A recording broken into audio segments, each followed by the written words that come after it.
Hi everyone, now we are going to learn about hydrogen light atom in Bohr model. So what is actually hydrogen light atoms? So we know that hydrogen has only one electron on its orbit. So when we say hydrogen light atoms, it means that the atom is being surrounded by only one atom. So usually it's an ion. So we have these three examples of hydrogen like atoms. First is singly charged helium atom, where you only have one electron, which is one positive charge. And then doubly charged lithium atom is the electrons only has one and two positive extra charge compared to one electron. So we have three protons, one electron, and triply charged beryllium atom says you have four protons and one electron in the atom. Where Jack here is the atomic numbers, is also recalled as the proton numbers. So how do you derive the radius or radii of hydrogen light atom? So now let's say this one is an electron that surrounded the hydrogen light atom. So we have only one electron here, but inside the nucleus there are Jack number of protons. Okay, there are Jack number of photons. In other words, the attraction force between these charges. So this one is E, but this charge will be Jack times E, because let's say you have two number of protons, then you have 2 times the electrical charge. Okay, in other words, you have your F, which is equal to Jack E squared over 4 pi epsilon naught R squared. So this one is the attractive force between the charges. And of course it's in a circular orbit, so your F is called circular motion force, centripetal force, which is mv squared over r. So this one is for Newton's second laws. This is based on Newton's second law, where you have m e squared over r equal to z e squared over 4 pi epsilon naught r squared. And then we have Bohr first postulate. So according to Bohr first postulate, okay, you have here. So this is your Bohr first postulate, which is mvr equal to mh per 2 pi, where angular momentum is equal to the multiple integrals of h per 2 pi. So from this we have first equations and second equations in order to calculate your r, the radius. So we use the first equations divided by equation 2, and we square the second equations in order to calculate your r, the radius of the hydrogen light atom. So now we put out in this.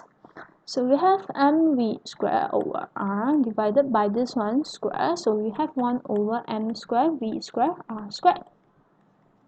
Then equal to z e squared over 4 pi epsilon naught r squared, and then 4 pi squared over n squared h squared.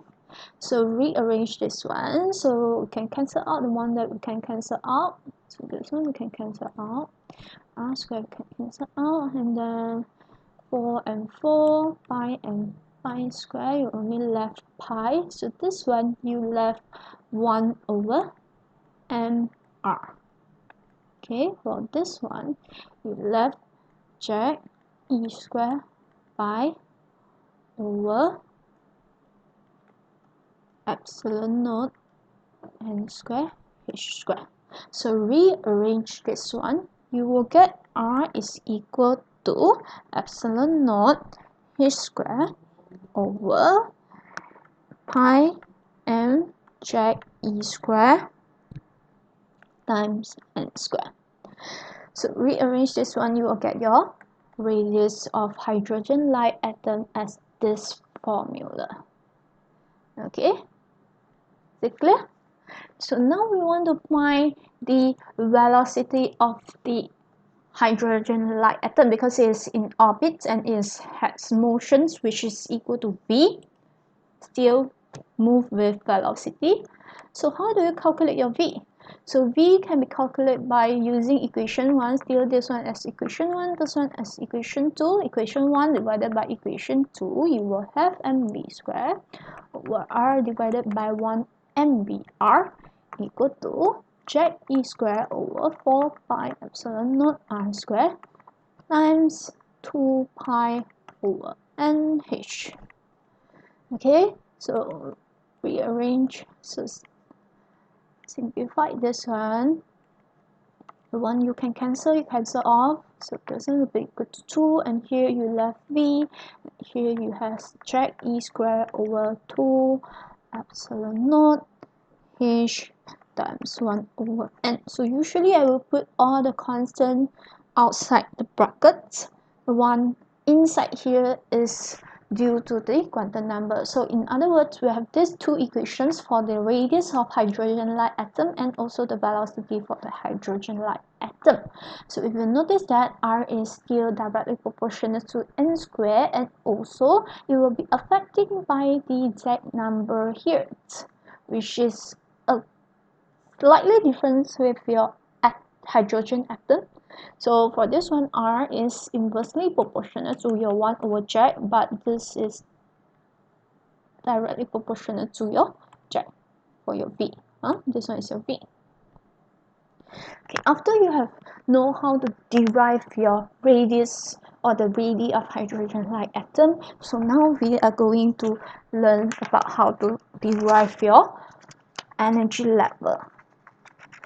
Okay, so how do you get your energy level? You know that this is your from this Newton's second law, and this one is just now you have derived this one. So we know that Ke is equal to half mv squared, so it will become ze squared over 8 pi epsilon r. I believe that you know how to derive this one because I have already shown you in my previous lesson. Okay, so you will get your Ke as this one, and then you know Pe is Q1, Q2 divided by 4 pi epsilon naught r, and with negative value. So now these charges, the attractive between the charges for electrons, you only have one electrons, and proton is ze. So the equations will be equal to negative ze squared over 4 pi epsilon naught r. So in other words, your potential energy will have this one. So the total energy for hydrogen light atom will become Ke plus Pe. So your Ke is ze squared over 8 pi epsilon naught r minus ze squared over 4 pi epsilon naught r. So you will get as negative ze squared over 8 pi epsilon naught r. And then because r is affecting by your z number and also n number, the quantum number, so you can substitute your r here because you get your previously you get your r, so you substitute inside here, you will get ze squared over 8 pi epsilon naught. So your r will be pi mze squared divided by epsilon naught h squared n squared. So reduce this one, if cannot reduce, just okay. So now you get your these equations rearrange, so we will have negative z squared e4 m times pi. Pi doesn't have, so you can eliminate the pi.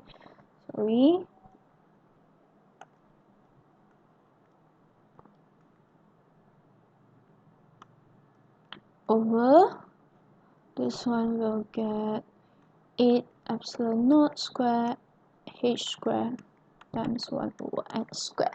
So this is your energy level for hydrogen light atom. See, okay? So this one is the energy level for hydrogen light atom.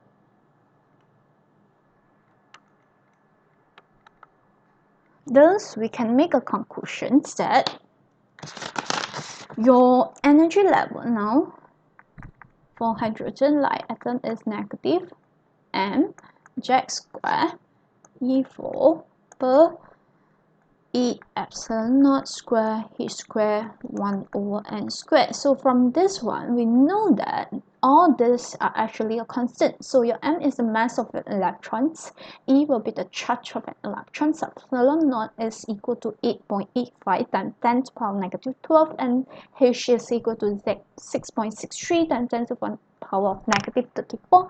Then you will get this as your simplified form. So but this one energy is in electron volts.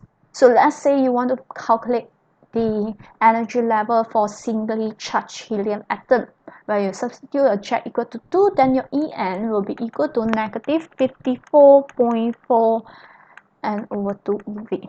So in other words, when you want to find, let's say you want to find for singly charged helium atom, when the n is equal to 4, so you just substitute n equal to 4 like this. Okay, so this one you will get your energy level, which is equal to negative 3.4 electron volts. So can you understand? Let's say you want to find doubly charge of lithium atom, then you substitute Z equal to 2 here, so you will get En is equal to negative 13.6 times Z equal to 2. So now these equations will be reduced to negative 122.4 n squared electron volts. So that is how you derive your energy level for hydrogen light atom. So that's it for this lesson. Thank you.